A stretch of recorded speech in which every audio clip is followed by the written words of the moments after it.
جناب جمال زبیری صاحب، جناب پرویز اللہ مہدی صاحب، کلیم زبیری صاحب، ملک سعیدی صاحب، امیر حیدر صاحب اور خواتین حضرات، جہاں کہیں بھی مجھے مضامین پڑھنے کا اتفاق ہوتا ہے تو جیسا کہ بہت سے آپ حضرات کو علم ہوگا، میری صرف ایک شرط ہوتی ہے اور وہ یہ کہ مجھ پر کوئی مضمون نہیں پڑھا جائے گا۔ اپنی تعریف جتنی کچھ کرنی ہوتی ہے وہ میں خود کر لیتا ہوں، اور اسے میں بڑے ثواب کا کام سمجھتا ہوں، اس لیے کہ دوسرے جھوٹ بولنے سے بچ جاتے ہیں۔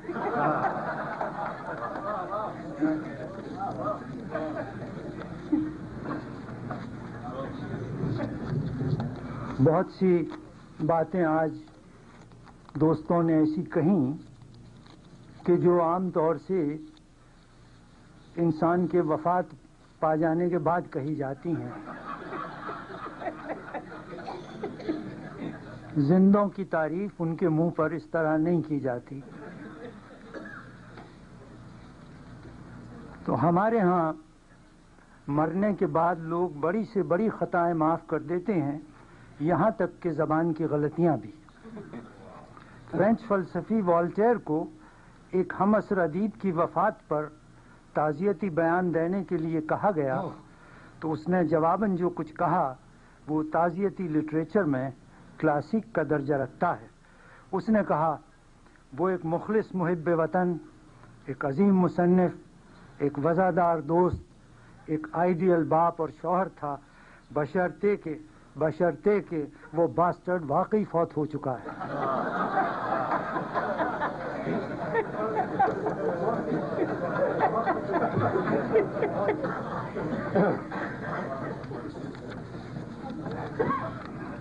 یاد آوری اور عزت افزائی کے لیے تہہ دل سے شکر گزار ہوں۔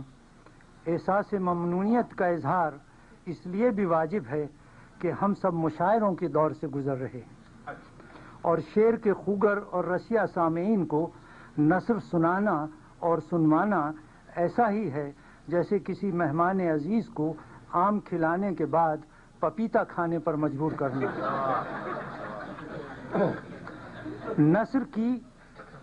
نثر کی سب سے بڑی خرابی یہ ہے کہ سمجھ میں آ جاتی ہے۔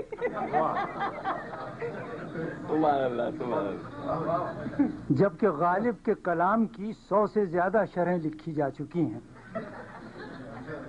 نثر کا ایک ہینڈی کیپ یہ بھی ہے، جیسا کہ ابھی ہمارے دوست نے بیان کیا، کہ شعر میں جس بات پر بے تحاشا داد ملتی ہے وہی بات بے محابہ نثر میں کہہ دی جائے تو گھر والے کھڑے کھڑے گھر سے نکال دیں، اور گھر سے نکلتے ہی باہر والے سر پھوڑ دیں۔ شعر میں ہر جذبے، ہر خواہش کا برملا اظہار نہ صرف ممکن ہے بلکہ ہر اعتبار سے گوارا اور پذیرا ہے، جبکہ نثر میں اس پر ہزار قدغن اور سماجی سینسر ہیں، اس لیے کہ ہزاروں خواہشیں ایسی کہ ہر خواہش پہ گھر بگڑے۔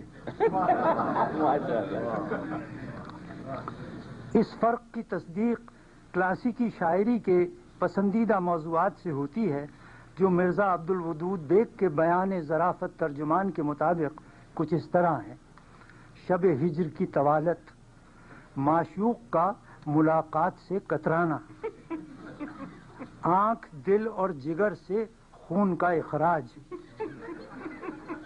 معشوق کا جنازے میں شرکت سے انکار، کیا پھر پڑھ دیجیے۔ موت کے بعد بھی غیر شرعی خواہشات کا غلبہ،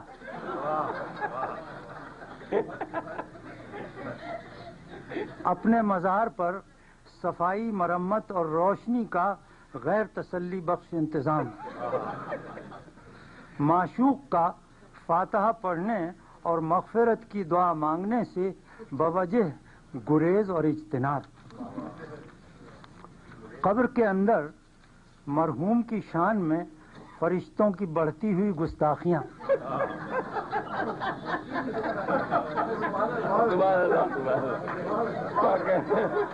آپ ہی کا حصہ ہے. واہ واہ واہ.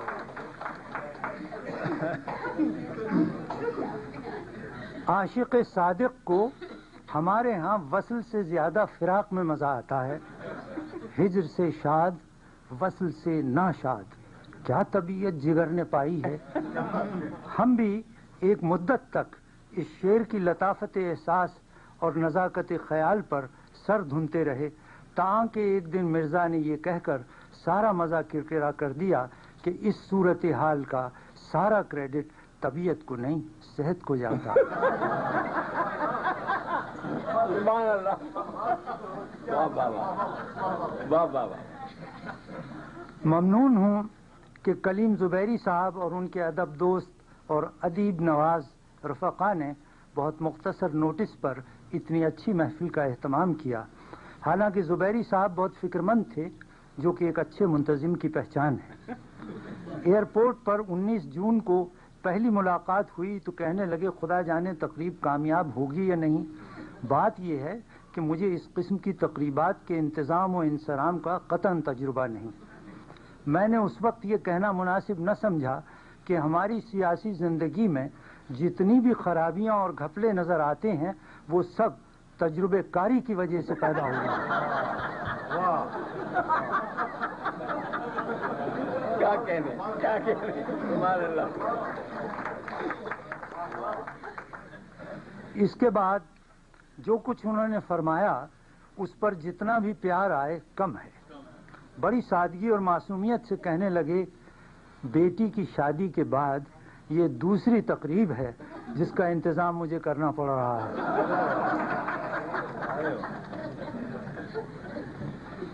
بزرگوں کے ساتھ بیٹی کا سا سلوک کرنے پر میں ان کا شکر گزار ہوں.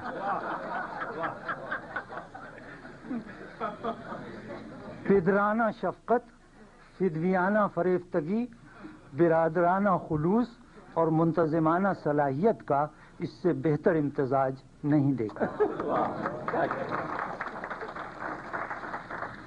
برطانیہ روانہ ہونے سے ذرا پہلے زبیری صاحب کا فون آیا کہ میں آپ کو شناخت کیسے کروں گا. میں نے کہا میرے سر پر اتنے ہی بال ہیں جتنے کہ بچے کے سر پر عقیقے کے بعد ہوتے ہیں. بولے ادھر بھی کچھ ایسا ہی نقشہ ہے. میں نے کہا قد درمیانہ ہے. بولے حاسد میرا بھی درمیانہ ہی بتاتے ہیں. میں نے کہا رنگ گندمی ہے. بولے ایزن مجھے بھی اپنا ہم رنگ جانیے. میں نے کہا دانت اپنے ہی ہیں میرے یعنی اصلی. بولے میرے منہ میں بھی کسی اور کے نہیں ہیں.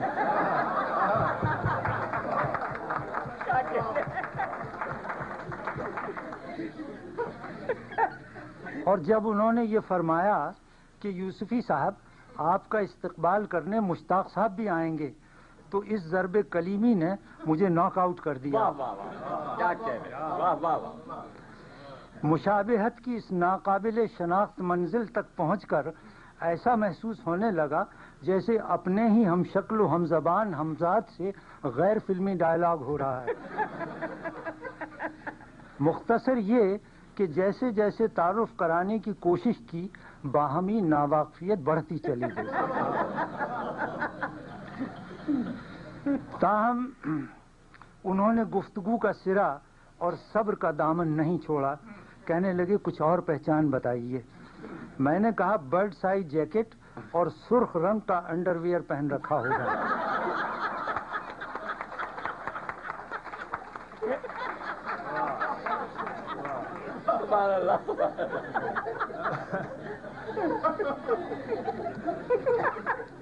کہنے لگے پہلے کیوں نہ بتایا میں فوراً پہچان لوں گا.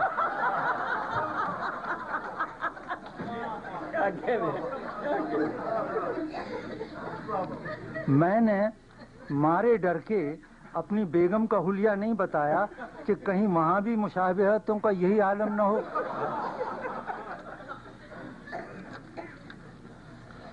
ان کے التفات اور تھورونیس یعنی جزیات پر گرفت کا اندازہ اس سے لگائیے کہ فلائٹ ٹکٹ، پروگرام اور قیام و طعام کی تمام تر تفصیلات نہ صرف پرنٹ کر کے دی بلکہ بسنتی رنگ کے ہائی لائٹر سے ان حصوں کو نمایاں کیا جن سے ان کے اندازے اور قیافے کے مطابق میں غفلت برتنے والا تھا۔ یہ اطلاع بھی دی کہ مجھے مغرب اور عشاء کے درمیان اپنے مضامین سے اقتباسات پڑھنے ہوں گے۔ میں شکاگو کے مجلسی آداب و اوقات سے واقف نہیں۔ پاکستان میں تو مغرب و عشاء کے درمیان مزاحیہ مضمون نہیں پڑھے جاتے، صرف عقد نکاح کی تقریب ہوتی ہے۔ کچھ چھوڑتا بھی جاتا ہوں، دیر ہو گئی۔ پھر انہوں نے میرے آرام و آسائش سے متعلق ایسے سوالات کیے جن سے ہر اہلیہ کو سبق لینا چاہیے۔ مثلا یہ دریافت کیا کہ آپ کی مرغوبات کیا ہیں؟ ہوٹل میں بے آرام تو نہیں ہوں گے؟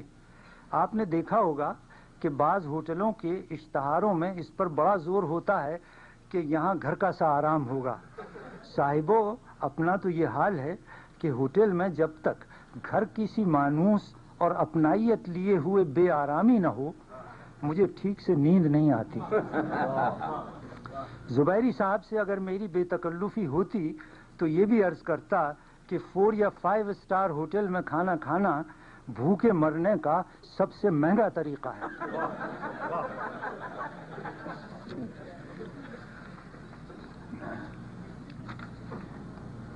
زبیری صاحب کی بیگم کا شکریہ بھی لازم ہے۔ ہر کامیاب آدمی کے پیچھے ایک عورت ہوتی ہے اور ہر ناکام آدمی کے پیچھے ایک سے زیادہ۔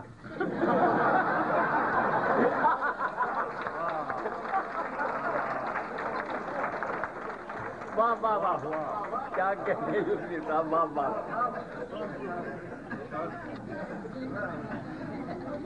ان کی تھورونیس یعنی جزیات گیری پر ایک قصہ یاد آیا جو گزشتہ ہفتے افتخار عارف صاحب، چیئرمین اکیڈمی ادبیات پاکستان نے واشنگٹن میں احباب کو سنایا۔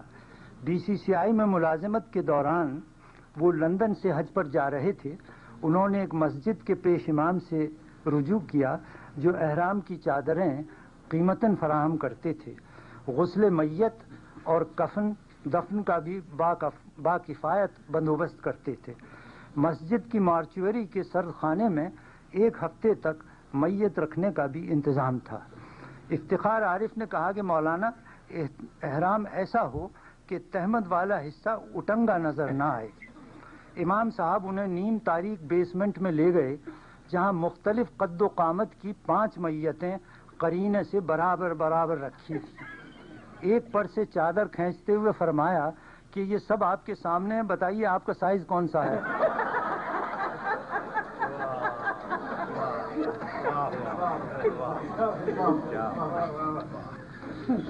محبی و مخدومی جمال زبیری صاحب کے لطف خاص کا جتنا بھی شکریہ ادا کروں کم ہے۔ میں نے ان سے عرض کیا کہ اس تقریب کے علاوہ میرے لیے کہیں اور جانا ممکن نہ ہوگا، آپ میری طرف سے کرم فرماؤں سے معذرت کرنے۔ فرمانے لگے، آپ فکر نہ کیجیے، اگر کسی نے ڈنر کی دعوت دی تو کہہ دوں گا کہ یوسفی صاحب مچھلی کے شکار پر گئے ہوئے ہیں۔ انہیں یہ خیال نہ رہا کہ مچھلی کا شکار رات کو نہیں ہوتا۔ یہ بھی ممکن ہے کہ ٹورانٹو میں، جہاں وہ کم و بیش 40 برس سے سکونت پذیر ہیں، مچھلیاں رات ہی کو پکڑی جاتی ہوں۔ اس کے علاوہ ہماری محبت میں اگر جھوٹ بولنا ہی تھا تو صاحبو، شکاگو میں شکار اور بھی ہیں، شکار گاہیں اور بھی ہیں۔ ارادہ تھا کہ آج کی تقریب کے لیے ایک مضمون امریکہ کے بارے میں خاص طور پر لکھ کر سناؤں گا جو اپنے تاثرات پر مبنی ہوگا۔ 20 جون کے اخبارات میں مونیکا لیونسکی کے تازہ معاشقی کی خبر پڑھی۔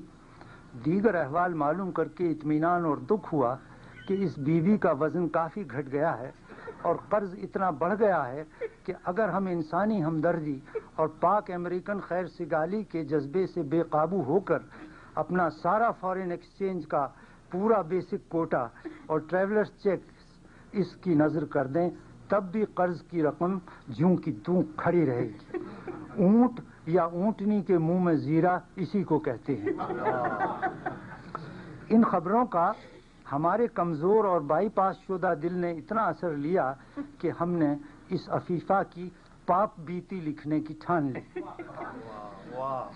دفتن خیال آیا کہ بندے خدا تم ٹھہرے پردیسی، مسافر کا کام تو نگری نگری پھرنا اور جی بھرنے سے پہلے کوچ کرنا ہے. ٹک دیکھ لیا، دل شاد کیا، خوش وقت ہوئے اور چل نکلے. اس کا یہ منصب نہیں کہ مونیکا اور بل کلنٹن پر قلم یا انگلی اٹھائے. جب راہ مضمون تازہ بند ہو جائے تو ہم غالب سے رجوع کرتے ہیں. ان کا ایک شعر ہے کہ میرے قتل کے بعد اس نے جفا سے توبہ، ہائے وزود پشیماں کا پشیماں ہونا. ہم نے یہ شعر مرزا عبدالودود بیگ کو سنایا تو بولے امریکہ میں معشوق اپنے عاشق کو قتل وتل نہیں کرتے، سخت سزا ہی دینی ہو تو اس سے شادی کر لیتے ہیں.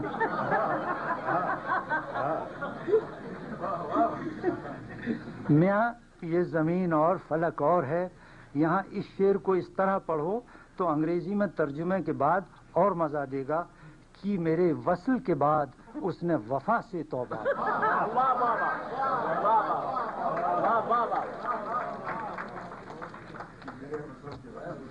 کچھ چھوڑتا جاتا ہوں.